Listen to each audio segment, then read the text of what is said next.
okay आता हा ओ कोण आहे बेटा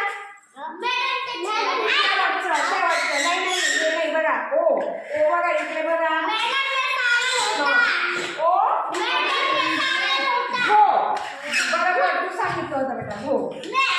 हा शेवटचं